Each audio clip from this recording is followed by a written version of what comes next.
کرتا رہا۔ اتفاق دیکھیے کہ اسی بیچ میں علماء اہل حدیث سے ایک مناظرہ طے ہو گیا بلواڑے میں۔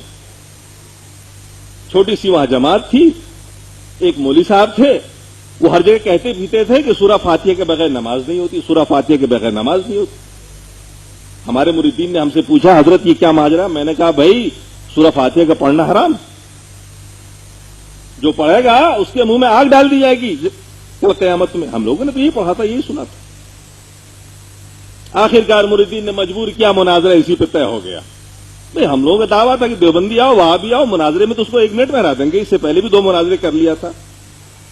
مناظرہ طے ہو گیا، 2 مولانا بلائے گئے بستی سے، قرات خلف امام پہ مناظرہ طے ہوا، شروع ہوا۔ میں نے انہی میں سے ایک مولانا کو کھڑا کیا، مولانا اٹھیے حضرت تلاوت کریے، اذا قرئ القرآن فاستمعوا له وانصتوا۔ تلاوت کی، میں نے کہا ترجمہ کریے۔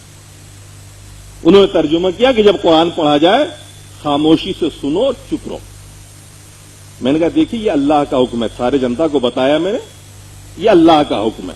اللہ اگر صرف اتنا فرما دیتا کہ خاموش رہو تو بھی بات ہو جاتی، کیونکہ فاعل واحد سے ایک وقت میں ایک ہی فعل سرزد ہوتا ہے۔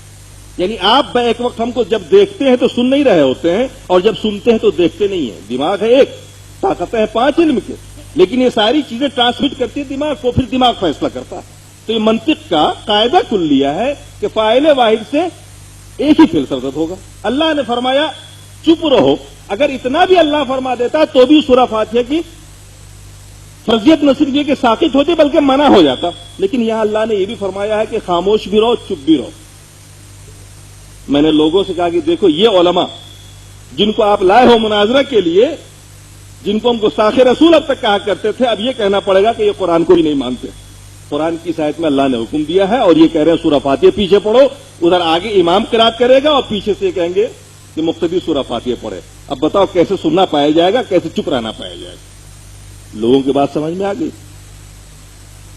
لوگ آگے مولانا آپ بالکل ٹھیک کہہ رہے ہیں، حضرت آپ بالکل ٹھیک کہہ رہے ہیں، یہ سب غلط ہے۔ بات آئی گئی ہو گئی۔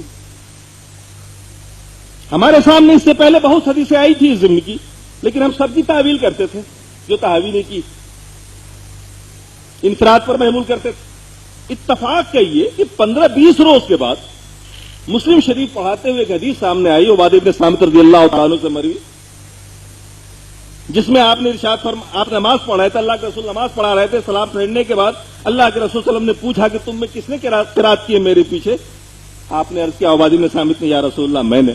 اللہ کے رسول نے جواب میں ارشاد فرمایا کہ سورہ فاتحہ کے علاوہ کچھ مت پڑھا کرو، کیونکہ اس شخص کی نماز نہیں ہوگی جو سورہ فاتحہ نہیں پڑھتا۔